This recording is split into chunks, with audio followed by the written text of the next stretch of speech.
Hey everybody, I'm here to talk about Doctor Strange's Nexus of Nightmares and Batman Superman World's Finest that's recently come out. I want to talk about both of them because I believe they're both trying to do the same thing. Evoke nostalgia or go for a period story in the comic.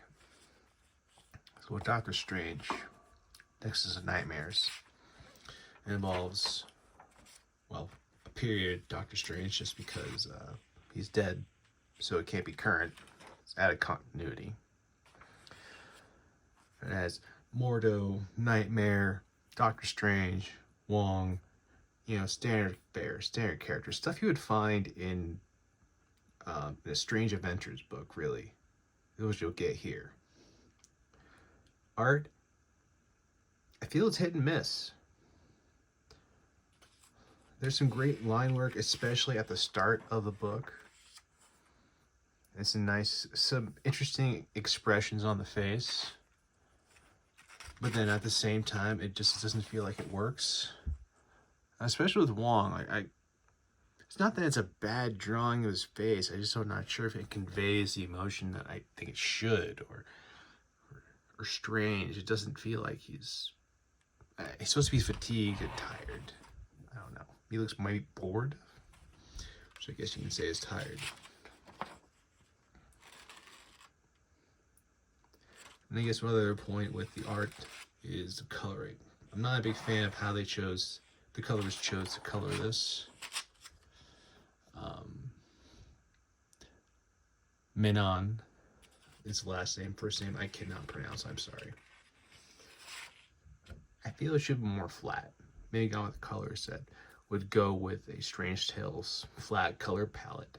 And I believe it would be more interesting, at least to me. That's just me.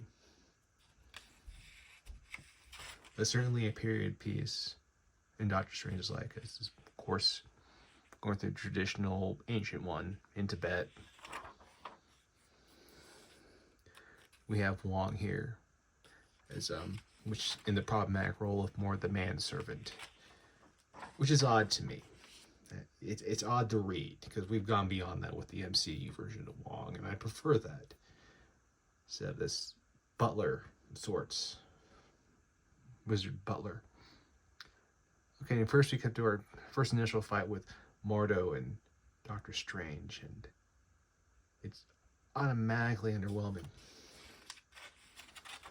Maybe I've been spoiled, but the magic doesn't feel as magical looking at this.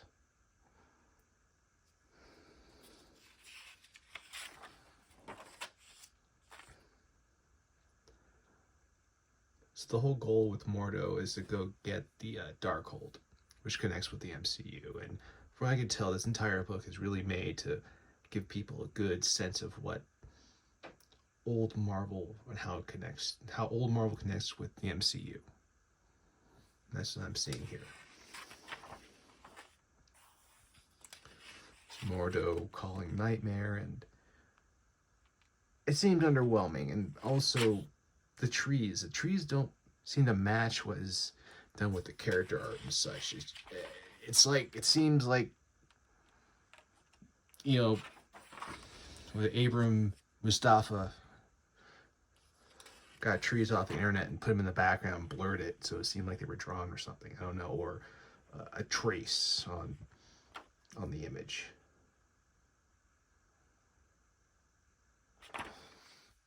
But yeah, this is a battle of magic, and it feels underwhelming. And then here, this is one of the weirdest parts when it gets to the art. I don't know, just the art kind of reminds me of something I would read off maybe someone trying to do a Big League Chew ad. But trying to do it. Yeah, it's just see some light flash in there, a little bit of fire, but it's an underwhelming fight. The dialogue itself throughout the entire book, I have to say, is kind of draining. Overall, the entire book, it feels like the writer and artists are not the team. It's not a team that enjoys the old Doctor Strange. It seems like they read a number of issues, try to get the feel, reproduce it, and were given sort of maybe a charge to incorporate things from the MCU that a new reader can connect to. Which makes me question, why put Nightmare on it? And one great thing I'll notice is that there are ads riddled through this book. And every ad they have, yeah, it's great. They're promoting other books in Marvel. And they are promoting books that are nostalgia-based, like X-Men Legacy, or are connected to the MCU with Jane Foster. So really, this book, while it is trying to connect with a different period of time with Doctor Strange,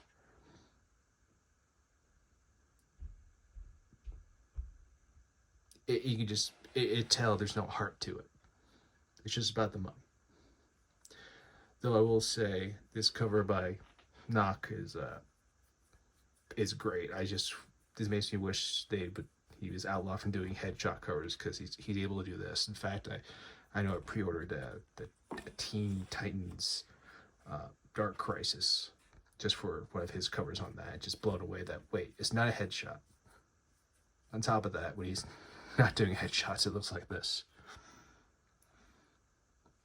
So I'll say the cover's pretty. That's the best thing to say about Doctor Strange. The writer, Ralph Macchio, I know he's a long-time writer of Marvel, but I guess he never rings in my head because I never enjoyed his writing.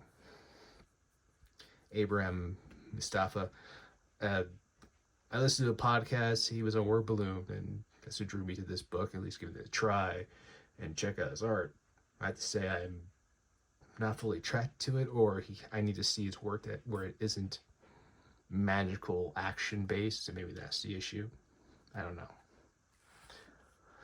But on the other end, with DC, they're also trying to capture a period of Batman and Superman in Batman and Superman World's Finest. For one, World's Finest, legacy title. Two of the oldest superhero characters in existence.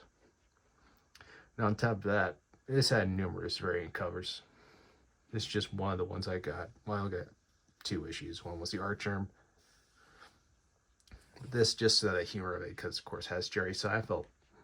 And going back to even another layer of nostalgia, if you grew up in the 90s, you know that Seinfeld loved Superman. He had a statue of Superman in the apartment or the show. There was a commercial which featured him and Superman. I believe there were credit card commercials.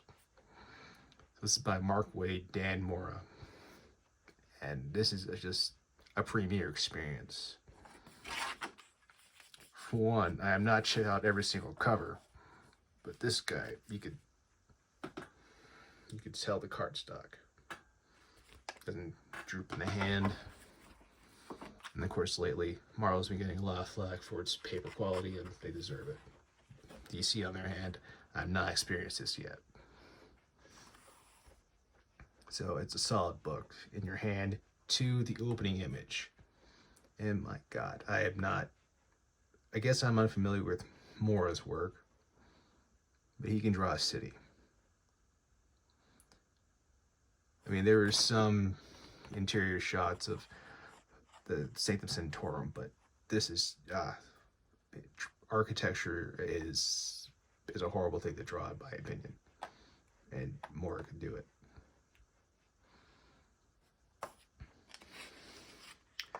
But this is a pretty simple, cut and dry story of Poison Ivy and Metallo coming to Metropolis to hopefully take Superman down. Never there to draw him out. By whom? Who knows? That's a big mystery. And one of the greatest tells that it's more of invoking a period piece. It's of course the design of Batman and Robin. For one, Batman has a Robin. From my understanding, he has no real sidekick right now. He's slumming it with Ghostmaker, being the worst roommate in the world. Anyway, so we got Robin, old star Robin with the little fun elven footsies, and Batman in the gray and blue, which was pretty amazing. And while the line art is solid, thick, there's still more detail and more with a contemporary style with more brings, but also sort of honoring the past simplicity, if I could say that. I mean, there's that feel, and even a mix, even maybe the you know, DC animated universe versions of Batman and Superman, especially Batman. There's that kind of feel for it.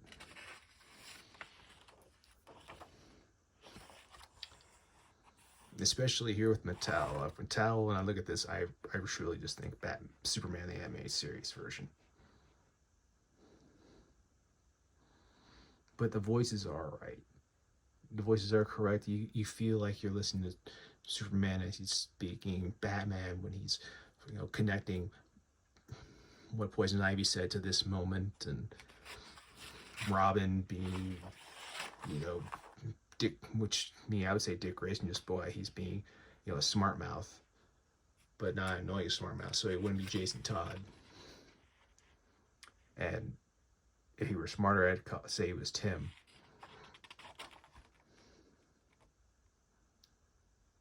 And just the action, just seeing Batman just fall, you can just feel the fall right away, that impact of the fall, and the clutch again, Robin, the flinging of the cape. He's really in that moment, just with that, and the terror that Superman is in facing Metallo as he's in a weakened state, right? Metallo, powered by kryptonite. But showing Superman in fear, that's a talent because it's rarely done. It's one of the great challenges, huh? The Superman scared.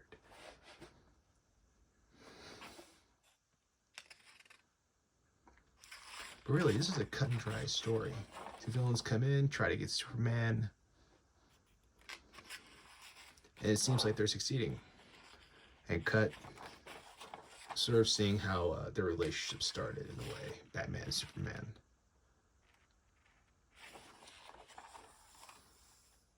And I love this page because I truly like the idea how a writer and artist can display Superman not only as a destructive being and ultimate force, but also a force of creation and building. He's racing around this structure trying to support it, keep it from falling apart. Those great moments, Superman.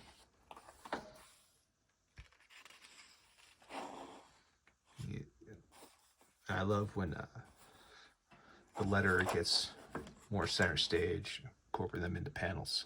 I love that.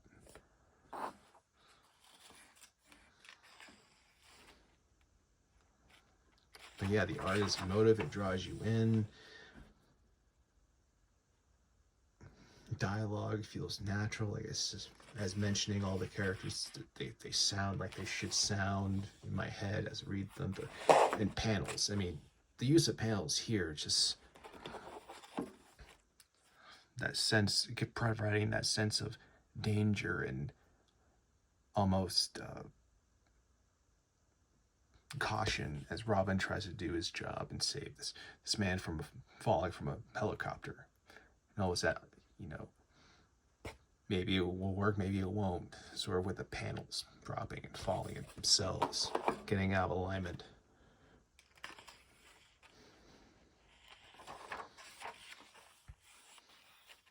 And another great old team, Doom Patrol, bringing them in. I like that as a touch. Sort of expand things beyond Batman and Superman, and calling out a team that's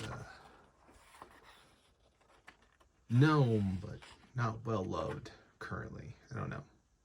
I mean, I don't read their books.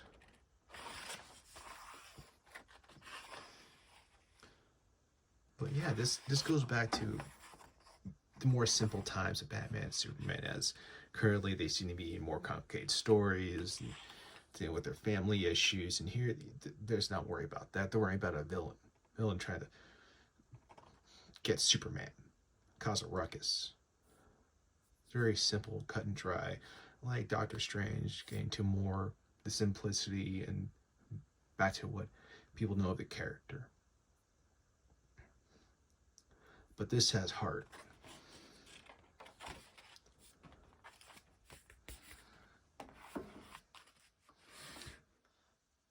I mean, they both have variants. I didn't really see a whole lot of variants for Doctor Strange, but World's Finest, oh, there was a few. And while I feel this might be more commercialized and pumped up, probably needs to, because it's going to be, you know, an ongoing. This one here, this feels more promotional. Since it was just so it feels like, hey, get a couple of guys produce something, as long as they make something, whatever. This one you could just tell the hearts, and for one, it's Mark Waid, and just from reading, you know, Irredeemable, Incorruptible, he gets Superman, who's what Superman is to people. You know, if you can do the anti-Superman and do it that well, he knows what Superman is. And you can just, from the writing, he shows the love and that right balance of commanding and dad-like authority figure that he is. And the intelligence of Bruce Wayne Batman, you know, he has that there and has that on. And more, it just, yeah, masterful work. And so really I bring up these two because, as I said, they're both trying to be period pieces, nostalgia pieces. They really show two different directions. And so if you're really going to go for nostalgia, get a team that has the heart. Because I know I'll keep this one. This guy, I mean, it has a great cover, but I'm not going to get it for the rest of my life. I know I'm not going to go 20 years from now and say, hey, I'm glad I still have this. I'm going to go here 10 years from now and they say, hey, why the hell I still have this? This is definitely something I'm going to keep reading, debating whether to just go with the trade or singles, but I'm leaning towards getting more singles. Though, from what I can see, it's one of the few modern books where borders are being respected. You know, I haven't seen a splash page in there, you know, a double page splash page, and that's rare. And so this one actually might be amazing collected, just because the gutter loss would be very minimal, which I'm impressed with. Again, something I feel harkens back to A Form of Time, respecting that there's supposed to be a space. I know things can be weird and never, I don't know. So if you need something in the past, DC has the world's finest. Doctor Strange, no okay cover. Well, that's what I got for you all, people. Again, doing a giveaway, 1,000 subscribers for JLA Avengers. Just leave a funny joke on this video, and I will collect 10 funniest jokes I can find on all my videos and throughout those comments, and decide out of those 10 how to choose a winner. I will. I don't know. Though, if you want this Doctor Strange Nexus of Madness, Nexus of Nightmares, or is it Madness? Is it Madness? I don't know. Give me the best roasting of this book in comments instead. If you just want this Sunday, this week, it's week of the 25th, I'll take all the best roasting comments on this book, find one, and yeah, I'll send it out to you free. Continental US, free shipping, it'll just arrive. You'll get this book. I don't need it in my life. Maybe you do. Maybe you just want to roast. All right, please check description for links to my socials. Please like, share, subscribe, and talk to you guys later.